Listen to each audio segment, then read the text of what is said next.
আপনাদের আবার স্বাগত জানাই আমার চ্যানেল ওয়ার্ল্ড অফ গ্রামারে। তো আজকে আপনাদেরকে শেখাবো আমি কনজাংশন, আর তার সাথে সাথে ক্লজ, কম্পাউন্ড সেন্টেন্স আর কমপ্লেক্স সেন্টেন্সেরও পুরোপুরি কনসেপ্টগুলো ক্লিয়ার করে দেবো। তো চলুন তাহলে শুরু করা যাক। তো প্রথমেই দেখে নিই কনজাংশন কাকে বলে। তো conjunction is a word that joins one word to another, one clause to another or one sentence to another। তো তার মানে conjunction একটা ওয়ার্ড যেটার দ্বারা আমরা একটা ওয়ার্ডের সঙ্গে আর একটা ওয়ার্ডকে জয়েন করতে পারি, একটা ক্লজের সঙ্গে আর একটা ক্লজকে জয়েন করতে পারি, বা একটা সেন্টেন্সের সঙ্গে আর একটা সেন্টেন্সকে জয়েন করতে পারি। তো conjunction দু রকমের হয়, একটা হলো কোঅর্ডিনেটিং আর একটা হলো সাবঅর্ডিনেটিং। তো প্রথমে দেখে নিই কোঅর্ডিনেটিং কনজাংশন কি কাজ করে। Coordinating conjunction connect items which are same grammatical type. তো তার মানে সেম গ্রামাটিক্যাল টাইপের ওয়ার্ড, ক্লজ বা সেন্টেন্সগুলোকে অ্যাড করার জন্য আমরা কোঅর্ডিনেটিং কনজাংশনগুলোকে ইউজ করে থাকি। আর সাবঅর্ডিনেটিং কনজাংশন কখন ইউজ করি আমরা? When a clause follows any subordinating conjunction, it becomes a subordinating clause, which then needs a main clause to complete the sentence. তো তার মানে কোনো ক্লজের আগে যদি সাবঅর্ডিনেটিং কনজাংশন আমরা ইউজ করে দিই তো ওই ক্লজটা হয়ে যায় সাবঅর্ডিনেটিং ক্লজ, আর তখন একটা মেন ক্লজের দরকার পড়ে সেন্টেন্সটাকে কমপ্লিট করার জন্য। তো ক্লজ কাকে বলে এটা একটু পরেই বোঝাবো আমি, জাস্ট এখন এইটুখানি বুঝে রাখুন। তো এবার দেখে নিই কোঅর্ডিনেটিং আর সাবঅর্ডিনেটিং কনজাংশনের মধ্যে ডিফারেন্সটা কী। তো কোঅর্ডিনেটিং কনজাংশন যেটা আছে ওটা ওয়ার্ডের সঙ্গে ওয়ার্ডকেও অ্যাড করতে পারে, ক্লজের সঙ্গে ক্লজকেও অ্যাড করতে পারে, আবার সেন্টেন্সের সঙ্গে সেন্টেন্সকেও অ্যাড করতে পারে। কিন্তু সাবঅর্ডিনেটিং কনজাংশনের ক্ষেত্রে this only connects clause to clause, শুধুমাত্র ক্লজকেই এরা অ্যাড করতে পারে, আর কোনো কিছুকে অ্যাড করতে পারে না। এখন জাস্ট ডিফারেন্সটা বুঝুন, একটু পরে যখন ক্লজটা শেখাবো তখন পুরোপুরি ক্লিয়ার হয়ে যাবে এগুলো। তো তারপরে ডিফারেন্সটা দেখে নিই। তো কোঅর্ডিনেটিং কনজাংশন শুধুমাত্র সেম টাইপের বা অপোজিট টাইপের বা অল্টারনেটিভ টাইপের ওয়ার্ডগুলোকে, ক্লজগুলোকে বা সেন্টেন্সগুলোকে অ্যাড করতে হেল্প করে। আর সাবঅর্ডিনেটিং কনজাংশন ডিনোট করতে পারে টাইমকে, প্লেসকে, কজ মানে কোনো কারণকে, effect, purpose, manner, condition, comparison, আবার অপোজিশনকেও ইন্ডিকেট বা ডিনোট করতে পারে। তো চলুন এবার দেখে নিই কোঅর্ডিনেটিং কনজাংশন কোনগুলো আর কিভাবে আমরা ইউজ করি ওগুলোকে। তো কোঅর্ডিনেটিং কনজাংশনের মধ্যে সবার প্রথম দেখে নিই কিউমুলেটিভ কনজাংশন। তো কিউমুলেটিভ কনজাংশন কোনগুলো? যেগুলো সেম টাইপের ওয়ার্ড, ক্লজ বা সেন্টেন্সগুলোকে অ্যাড করে। যেরকম এখানে দেখুন and, both and, as well as, not only but also, along with, etcetera. তো যেরকম এক্সাম্পল দেখে নিই এবার, হি stood first and got a prize. তো তার মানে সে প্রথম হয়েছে এবং প্রাইজ পেয়েছে। তো এখানে একটা জিনিস খেয়াল করুন, সাবজেক্ট কিন্তু একটাই ইউজ হয়েছে কিন্তু ভার্ব দুটো আছে। তো যখনই একই পার্সন দুটো কাজ করবে তখন আমরা একবারই সাবজেক্টটাকে ইউজ করব, ডাবল করে আর ইউজ করব না। যদি এখানে বলতাম আমরা হি stood first and he got a prize, তাহলে কিন্তু ওটা ভুল হয়ে যেত। তো তার পরের এক্সাম্পলটা দেখে নিই এবার, Ram and Sam are two brothers. তো দেখুন এখানে রাম অ্যান্ড স্যাম দুটোই নাউন, তো গ্রামাটিক্যালি দুটো সেম ওয়ার্ডকে আমরা অ্যাড করলাম অ্যান্ড দিয়ে। আর তারপরটা দেখে নিই, the cat moves slowly and silently. তো এখানেও দেখুন স্লোলি অ্যান্ড সাইলেন্টলি দুটোই অ্যাডভার্ব, অ্যাডভার্ব দুটোকে অ্যাড করেছি আমরা কি থেকে? অ্যান্ড দিয়ে। তো গ্রামাটিক্যালি দুটো সেম ওয়ার্ড। তো তারপর এবার দেখে নিই বোথ অ্যান্ডের ইউজ। তো ফার্স্টেরটা দেখুন, he is both wise and good. তার মানে সে উভয়ই জ্ঞানী এবং ভালো। তো বোথ হ্যান্ড ইউজ করে থাকি আমরা উভয়ই বা দুটোই বোঝাতে। যেরকম তার পরেরটা দেখে নিন, both he and his brother will come. তার মানে সে আর তার ভাই দুজনই আসবে। তো এবার তার পরেরটা দেখে নিই, as well as, Ram as well as his brother is honest. তো তার মানে রাম তার সাথে সাথে তার ভাইও হলো অনেস্ট। তো অ্যাজ ওয়েল অ্যাজ মানে হলো তার সাথে সাথে। তো এখানে একটা জিনিস ভালো করে খেয়াল করুন, এখানে ফার্স্টে যেই সাবজেক্টটা থাকবে সেই অনুযায়ী কিন্তু ভার্বটা ইউজ হবে। অনেকেই এখানে ভুল করে দেয়, রাম আছে আর হিজ ব্রাদার আছে তো দুজন ভেবে এখানে প্লুরাল ভার্ব ইউজ করে দেয়। তো অ্যাজ ওয়েল অ্যাজ যখনই ইউজ হবে সবসময় মনে রাখবেন ফার্স্টে যে সাবজেক্টটা থাকবে সেটা অনুযায়ী কিন্তু ভার্বটা ইউজ হবে। যদি ফার্স্টের সাবজেক্টটা প্লুরাল হয় তাহলে প্লুরাল ভার্ব ইউজ হবে, আর যদি সিঙ্গুলার হয় তাহলে সিঙ্গুলার ভার্ব ইউজ হবে। সেকেন্ডের সাবজেক্টটার ওপর কিন্তু কোনো কিছু ডিপেন্ড করে না। তো তারপর দেখে নিই নট অনলি বাট অলসো। তো যেরকম দেখুন he is not only wise but also good. তার মানে সে শুধুমাত্র জ্ঞানী না, সে ভালো। তো নট অনলি বাট অলসোরও মানে বুঝতে পারলেন, যখনই আমরা বোঝাতে চাইবো যে একটা ব্যক্তির একটা কোয়ালিটি থাকার পাশাপাশি আবার আর একটা কোয়ালিটি আছে, বা একটা জিনিস থাকার পাশাপাশি আর একটা জিনিস আছে, তো তখন আমরা ইউজ করব নট অনলি বাট অলসো। তো তারপর দেখে নিই অ্যালং উইথ। তো যেরকম he along with his brother is coming. তো তার মানে সে তার ভাইয়ের সঙ্গে আসছে। তো এখানেও খেয়াল করুন ফার্স্টের যে সাবজেক্টটা থাকবে সেটা অনুযায়ী কিন্তু ভার্বটা ইউজ হবে, সেম পুরো অ্যাজ ওয়েল অ্যাজ এর মতো। তো যখনই আপনারা এগুলো ইউজ করবেন সেন্টেন্সে এগুলো একটু খেয়াল করবেন। তো এবার তারপরে চলে আসি অল্টারনেটিভ কনজাংশনস। তো অল্টারনেটিভ কনজাংশনস হলো or, either or, neither nor etcetera এগুলো। যেরকম দেখুন read or you will fail, তার মানে পড়ো না হয় তুমি ফেল করবে। তো এখানে অরের ইউজ তো বুঝতেই পাচ্ছেন, অল্টারনেট বুঝিয়ে দিচ্ছে, হয় এটা না হয় ওটা। তো তারপর দেখে নিই ইদার অর। তো যেরকম either you do this or leave the room, তার মানে হয় তুমি কাজটা করো না হলে রুম থেকে বেরিয়ে যাও। তো তাহলে বুঝতে পারছেন ইদার অর আমরা কখন ইউজ করি, যখন আমরা বোঝাতে চাই হয় এটা না হয় ওটা। তো তারপর দেখে নিই নিদার নর। তো নিদার নর মানে হলো এটাও নয় আবার ওটাও নয়। তো এক কথায় বলতে গেলে ইদার অরের নেগেটিভ ফর্মই হলো নিদার নর। তো যেরকম দেখুন she will neither do this nor leave the room, তার মানে সে কাজটা করবেও না এবং ঘর থেকেও যাবে না। তো এখানে আরেকটা জিনিস ক্লিয়ার করে দিই, অনেকেই ভাবেন যে ইদার আর নিদারটা সবসময় ফার্স্টেই ইউজ হয়। তো এরকম কোনো ব্যাপার নেই, এখানে যেহেতু ভার্বের মধ্যে অল্টারনেশন বোঝাচ্ছে তো তার জন্য ভার্বের আগে মানে ডু এর আগে নিদারটা বসলো। কিন্তু এখানে যদি নাউন বা প্রোনাউনের মধ্যে অল্টারনেশন বোঝাতো তখন কিন্তু নিদারটা ফার্স্টে বসতো। তো যেমন সাপোজ যদি বলি এখানে আমি নিদার হি নর his brother can play cricket, তার মানে সে এবং তার ভাই কেউই ক্রিকেট খেলতে পারে না। তো এখানে দেখুন যেহেতু প্রোনাউনের মধ্যে অল্টারনেশন বোঝালাম তার জন্য নিদারটা ফার্স্টে বসলো, মানে প্রোনাউনের আগে। তো আশা করি এবার ক্লিয়ার হয়ে গেছে ইদার অর আর নিদার নটটা কখন কোথায় বসাবো আর কিভাবে ইউজ করব। তো এবার দেখে নিই অ্যাডভার্সিভ কনজাংশনস।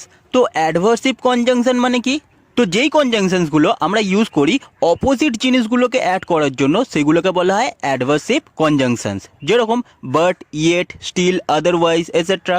যেরকম এক্সাম্পল দেখে নিই she is sad but hopeful, তার মানে সে দুঃখী কিন্তু আশা রাখে। তো দেখুন দুটো অপোজিট সেন্সের ওয়ার্ডগুলোকে আমরা অ্যাড করলাম তার জন্য এখানে বাট ইউজ হলো। তো তার পরেরটা দেখে নিই এবার ইয়েট। তো ইয়েট মানে হলো তথাপি বা তবুও। যেরকম এক্সাম্পল দেখে নিই life is full of tears yet none wishes to die, তার মানে জীবন হলো দুঃখময় তবুও কেউ মরতে চায় না। তো আশা করি ইয়েটটাও বুঝতে পারলেন। তারপর দেখে নিই স্টিল। তো স্টিলও অনেকটা ইয়েটের মতনই মানে বোঝায়, তার মানে তবুও। যেরকম এক্সাম্পল দেখে নিই he worked hard still he failed, তার মানে সে অনেক খেটেছিল তবুও সে ফেল করেছিল। তো তারপর দেখে নিই এবার আদারওয়াইজ। তো আদারওয়াইজ মানে হলো না হলে। যেরকম এক্সাম্পল দেখুন try hard otherwise you will fail, তার মানে কষ্ট করো না হলে তুমি ফেল করবে। তো তারপরে এবার দেখে নিই কোঅর্ডিনেটিং কনজাংশনের লাস্ট টাইপ, তার মানে ইলেটিভ কনজাংশনস। তো ইলেটিভ কনজাংশনস হলো সো আর দেয়ারফর। আর ইলেটিভ কনজাংশনসের মানে হলো বা ইলেটিভ কনজাংশন ইউজ করে থাকি আমরা কোনো কিছুর ফলাফল বোঝাতে। যেরকম এক্সাম্পল দেখুন he did not try hard so he could not pass, তার মানে সে কষ্ট করেনি তাই সে পাস করতে পারেনি। তার মানে বুঝতে পারলেন সে কষ্ট না করার রেজাল্ট বা ফলাফলটা বোঝাচ্ছে যে সে পাস করতে পারেনি। তার পরের এক্সাম্পলটা দেখে নিই এবার হি worked hard therefore he got the promotion, তার মানে সে খেটেছিল তাই সে প্রমোশনটা পেয়েছে। তো আশা করি সো আর দেয়ারফরের ইউজটাও বুঝতে পারলেন। তো এবার চলে আসি সাবঅর্ডিনেটিং কনজাংশনে, কিন্তু তার আগে দেখে নিই কোরিলেটিভ কনজাংশনস কাকে বলে। তো কোরিলেটিভ কনজাংশনস হলো যেগুলো পেয়ারে আসে, তার মানে একটাকে ইউজ করলে তার সঙ্গে সঙ্গে আর একটাকে ইউজ করতেই হবে আমাকে। যেরকম আপনারা আগেও দেখলেন both and, either or, neither নর, নট অনলি বাট অলসো। তো এইগুলো ছিল কোরিলেটিভ কনজাংশনস। এছাড়াও আরও আছে যেগুলো আমরা ইউজ করব এবার, কিন্তু তার আগে এই রুলসগুলো একটু দেখে নিন। তো সেন্টেন্স যখনই নো সুনার হার্ডলি আর স্কিয়ারলি দিয়ে শুরু হবে তখন আমরা সবসময় সাবজেক্টের আগে নিয়ে চলে আসবো অক্সিলারিটাকে। আর যদি নো সুনার ইউজ করি কোরিলেটিভ হিসাবে দেন ইউজ করতে হবে সেন্টেন্সে। আর যদি হার্ডলি আর স্কিয়ারলি ইউজ করি তো দেন যেরকম আমরা ইউজ করি সেরকমই ওয়েন ইউজ করতে হবে। তো এইটা সবসময় মনে রাখবেন। তো তার পরের রুলসটা দেখে নিই এবার সেন্টেন্সে যদি লেস্ট, টিল, আনটিল এগুলো ইউজ করি তাহলে কিন্তু ওই ক্লজের মধ্যে আমরা কখনো আর নট ইউজ করতে পারবো না, কারণ এগুলোই নেগেটিভ সেন্সেই ইউজ হয়। আর আরেকটা জিনিস এখানে মনে রাখবেন যদি লেস্ট ইউজ করি তারপর সবসময় শুডই ইউজ করব, অন্য কিছু কিন্তু ইউজ করতে পারবো না। চলুন এবার এক্সাম্পলের সাথে সবকটা বুঝে নিই। তো দেখুন এগুলো হলো সাবঅর্ডিনেটিং কনজাংশনস। তো চলুন এবার সবকটার একটা করে এক্সাম্পল দেখে নিই, তাহলে পুরোপুরি ক্লিয়ার হয়ে যাবে। তো শুরু করছি ওয়েদার থেকে। তো তো ওয়েদার মানে হলো কি না। তো এক্সাম্পল দেখে নি যেরকম, I want to know whether he will come or not, আমি জানতে চাই সে আসবে কি না। এখানে আবার আমরা ইফও ইউজ করতে পারি, কারণ ওয়েদার আর ইফ অনেক সময় একই মানে বোঝায়। আবার ইফের একটা আলাদাও মানে হয়, ইফ মানে হলো যদি। তো তার পরের এক্সাম্পলটা দেখে নি যেরকম, I shall go if you come, আমি যাব যদি তুমি আসো। তো দেখুন এখানে ইফটা যদি হিসাবে ইউজ হলো। তো তারপরটা দেখে নি অ্যাজ ইফ। তো অ্যাজ ইফ মানে হলো যেন মনে হয়, কোনো কিছুর মতো মনে হচ্ছে, তো সেই ক্ষেত্রে আমরা অ্যাজ ইফ ইউজ করতে পারি। আবার অ্যাজ ইফের জায়গায় অ্যাজ দো ইউজ করতে পারি, দুটোই আমরা সেম ক্ষেত্রে ইউজ করতে পারি, অ্যাজ ইফ বা অ্যাজ দো। যেরকম এক্সাম্পল দেখে নিই, হি বিহেভস অ্যাজ ইফ বা অ্যাজ দো হি ওয়াজ ম্যাড, তার মানে সে এমন ব্যবহার করে যেন সে পাগল। তো তার মানে বুঝতে পারলেন, অ্যাজ ইফ বা অ্যাজ দো মানে হলো যেন বা যেন মনে হয়। আর এখানে আরেকটা জিনিস খেয়াল করবেন, অ্যাজ ইফ বা অ্যাজ দোর পর আমরা যে ভার্বটা ইউজ করব সেটা কিন্তু সবসময় পাস্টেই হতে হবে, কোনো সময় কিন্তু প্রেজেন্টে হতে পারে না। তো তারপর দেখে নিই অ্যাজ। তো এখানে খেয়াল করবেন অ্যাজ ইফ আর অ্যাজ কিন্তু পুরোপুরি ডিফারেন্ট। তো অ্যাজ এখানে দুটো মিনিং হিসাবে ইউজ হতে পারে, যেরকম এক্সাম্পল দেখে নিই। তো ফার্স্টেরটা ডু অ্যাজ ইউ লাইক, তার মানে তুমি তোমার পছন্দ মতো বা পছন্দ অনুযায়ী কাজ করো। তো তার মানে বুঝতে পারলেন, অ্যাজ এর একটা মানে বোঝায় অনুযায়ী বা মতো, আর অ্যাজ এর আবার আরেকটা মানে বোঝায় যেহেতু। যেরকম তার পরের এক্সাম্পলটা দেখুন, as he was ill he could not come, তো তার মানে যেহেতু সে অসুস্থ ছিল সে আসতে পারেনি। তো আশা করি বুঝতে পারছেন অ্যাজকে কিভাবে আমরা দুটো মিনিং হিসাবে ইউজ করতে পারি। তো তারপর এবার দেখে নিই বিকজ। তো বিকজ মানে তো কারণ, যেরকম এক্সাম্পল দেখে নিই, he can not go out because he is ill, সে বাইরে যেতে পারে না কারণ সে হয় অসুস্থ। তো তারপর এবার দেখে নিই ইন অর্ডার দ্যাট। তো ইন অর্ডার দ্যাট মানে হলো কোনো কিছু করার উদ্দেশ্যে, যেরকম এক্সাম্পল দেখে নিই, he worked hard in order that he might pass the exam, তার মানে সে অনেক কষ্ট করেছিল পরীক্ষাতে পাস করার উদ্দেশ্যে। তো এখানেও আরেকটা জিনিস মনে রাখবেন, ইন অর্ডার দ্যাট যখন আমরা ইউজ করব তখন কিন্তু সাবজেক্টের পর আমরা সবসময় মে, মাইট বা শ্যাল শুড ইউজ করতে পারবো, উইল, উড আর ক্যান, কুড কিন্তু কখনোই ইউজ করতে পারবো না। তো তারপরটা দেখে নিই দ্যাট। দ্যাট মানে তো যে, যেরকম he said that he would go, তার মানে সে বলেছিল যে সে যাবে। আপনারা হয়তো খেয়াল করে থাকবেন দ্যাট আমরা ন্যারেশন চেঞ্জ করার সময় ইউজ করে থাকি, ওখানেও কিন্তু দ্যাটটাকে অ্যাজ আ কনজাংশন ইউজ করে দুটো সেন্টেন্সকে জয়েন করি আমরা। তো এবার দেখে নিই সো দ্যাট। তো ফার্স্টে আমরা এই সো দ্যাটটা দেখবো, তারপরে এই সো দ্যাটটা দেখবো, তাহলে আমাদের বুঝতে সুবিধা হবে। তো চলুন যেরকম এক্সাম্পল দেখে নিই, শাট the door so that the child may not go out, তো তার মানে গেটটা বন্ধ করো যাতে বাচ্চাটা না বাইরে যেতে পারে। তো দেখুন এখানে সো দ্যাট মানে কি বোঝালো, যাতে। আর এবার দেখে নিই এই সো দ্যাটটার ইউজ। তো যেরকম দেখুন, he is so weak that he can not walk anymore, তো তার মানে সে এতটাই উইক মানে এতটাই দুর্বল যে সে আর হাঁটতে পারবে না। তো এই সো দ্যাটটা আমরা ইউজ করি সো বোঝাতে এতটাই, আর দ্যাট বোঝাতে যে সে আর হাঁটতে পারবে না। তো বুঝতে পারছেন এই সো দ্যাট আর এই সো দ্যাটটার মধ্যে পার্থক্য কী। তো এতক্ষণে অনেকেই হয়তো ভাবছেন যে ক্লজ শেখাবো বললাম, কম্পাউন্ড সেন্টেন্স, কমপ্লেক্স সেন্টেন্স সব শেখাবো বললাম, ওইগুলো কোথায় গেল। অ্যাকচুয়ালি এতক্ষণ যে সেন্টেন্সগুলো আপনাদেরকে দেখালাম সেগুলোর মধ্যে কিন্তু সবকটাতেই ক্লজ ছিল। এবার আপনারা বুঝতে পারবেন যে ক্লজ জিনিসটা কি। যেরকম তার পরেরটা দেখে নিই দো। তো দো he is poor he is honest, তো যদিও, দো মানে হলো যদিও, যদিও সে হয় গরিব সে হয় সৎ। তো এখানে দেখুন একটা কমা হলো, তো অনেকেরই ডাউট থাকে যে কখন আমরা কমাটাকে ইউজ করব আর কখন ইউজ করব না। তো প্রথমেই একটা কথা বলেছিলাম মনে আছে, যেই ক্লজটার আগে আমরা সাবঅর্ডিনেটিং কনজাংশনটাকে ইউজ করব সেটা হয়ে যায় সাবঅর্ডিনেট ক্লজ, আর আরেকটা হয়ে যায় মেন ক্লজ। তো এখানে দেখুন দোটা হলো একটা সাবঅর্ডিনেটিং কনজাংশন, তো দো হি ইজ পুয়ার এটা হয়ে গেল সাবঅর্ডিনেটিং ক্লজ, আর হি ইজ অনেস্ট এটা হয়ে গেল মেন ক্লজ। তো যখনই আমরা সাবঅর্ডিনেটিং ক্লজটাকে আগে বসাবো তারপরে একটা কমা দিতে হয় সবসময়, তারপর মেন ক্লজটা বসাতে হয়। আর যদি আমরা মেন ক্লজটাকে আগে বসাই তারপর সাবঅর্ডিনেটিং ক্লজটাকে বসাই তাহলে কিন্তু আমাদেরকে কমাটা দিতে হয় না। তো আশা করি বুঝতে পারছেন, আরও দেখুন আরও বুঝতে পারবেন। তো আগের সেন্টেন্সগুলোও খেয়াল করুন এবার একটু। শাট দ্য ডোর, তো এইটা দেখুন মেন ক্লজ, আর সো দ্যাট এটা যেহেতু সাবঅর্ডিনেটিং কনজাংশন তো এইটা হয়ে গেল subordinating clause, so that the child may not go out. তো যেহেতু মেন ক্লজটা আগে বসেছে তার জন্য এখানে কমা দেওয়ার কোনো দরকার হয়নি। তার আগেরটাও দেখতে পারেন, হি সেইড এটা হলো main clause, that he would go তো এটা হলো সাবঅর্ডিনেটিং ক্লজ।